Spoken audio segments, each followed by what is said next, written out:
நண்பர்கள் அனைவருக்கும் வணக்கம். தனிப்பாடல் திரட்டில் இடம்பெற்றுள்ள காளமேக புலவரின் முத்திருக்கும் கொம்பசைக்கும் என்று தொடங்கும் பாடலின் விளக்கத்தினை இந்த பகுதியில் நாம் காண்போம்.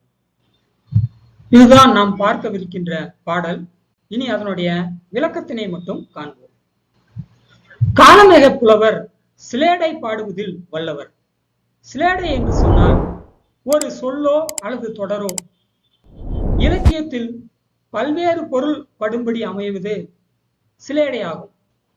இங்கே மன்னன் திருமலைராயனது மலை இருக்கின்றது. அந்த மலையில் மலர்ச்சோலைகள் மிகுந்து இருக்கின்றன.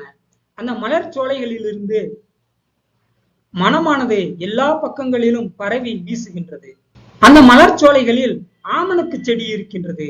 அந்த ஆமணக்கை பார்க்கின்றார் காளமேக புலவர். பார்த்தவருக்கு இந்த ஆமணக்கு ஒரு விதத்தில் பெரிய மத யானையை போன்று இருக்கின்றதே என தோன்றுகின்றது. உடனே சிலேடையாக ஒரு பாடலை எழுதுகின்றார். அந்த பாடல் தான் நாம் பார்க்கின்ற இந்த பாடல். முத்திருக்கும் கொம்பு அசைக்கும். இந்த தொடருக்கு ஆமணக்கு செடியில் வித்துகள் இருக்கும். அவற்றை கொட்டை முத்து என்று சொல்லுகின்ற வழக்கம் இருக்கின்றது. அந்த கொட்டை முத்திலிருந்து எண்ணெய் எடுப்பர். அதுதான் ஆமணக்கு எண்ணெய். அப்படி அந்த ஆமணக்கில் முத்து போன்ற கொட்டைகள் இருக்கும். அது மட்டுமல்லாது அது தன்னுடைய செடியில் உள்ள கிளைகளை அசைத்துக் கொண்டிருக்கும் என்கின்றார். அதே தொடரை யானைக்கு பார்த்தால் யானையின் தந்தத்திற்குள்ளே முத்துகள் இருக்கும் என்று சொல்கிறார்கள்.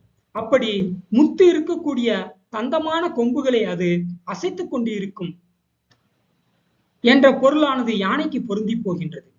அடுத்து மூரித்தண்டு ஏந்தி வரும். ஆமணக்கு செடியில் உள் துளையிட்ட பெரிய தண்டுகள் மேலேந்தியபடி வளர்ந்திருக்கும். அதே தொடர் யானைக்கு யானை தன்னுடைய தந்தங்களாகிய கொம்புகளில் பருத்த கட்டைகளை ஏந்தியவாறு வந்து கொண்டிருக்கும் என்பதற்கு பொருந்தி செல்கின்றது. கொத்து இருக்கும். இது ஆமணக்கு செடிக்கு காய்களை கொத்து கொத்தாக பெற்றிருக்கும் என்று பொருந்தி செல்கின்றது. அதுவே யானைக்கு யானையின் மத்தகத்திலே பாகர்கள் அதனை கட்டுப்படுத்துவதற்காக அங்குசத்தால் அவ்வப்போது குத்துவர். அப்படி குத்தியதன் வாயிலாக யானைக்கு அங்கே வடுக்கள் இருக்கும் என்பதோடு இது யானைக்கும் பொருந்தி செல்கின்றது. நேரே குலை சாய்க்கும். ஆமணக்கு செடியில் அந்த கொட்டை முத்து விதைகளானது காய்களை வரிசையாக தொங்கவிட்டபடி இருக்கும். அதுவே யானைக்கு நேராக மலையிடத்தே வளர்ந்துள்ள வாழை மரங்களின் குலையினை சாய்த்து உண்ணும் என்பதோடு பொருந்தி செல்கின்றது. இனிமையான இந்த சிலேடை பாடலை எளிமையாக மாணவர்கள் தேர்வில் எழுதி வெற்றி பெற என்னுடைய வாழ்த்துக்களை தெரிவித்துக் கொள்கின்றேன். நன்றி, வணக்கம்.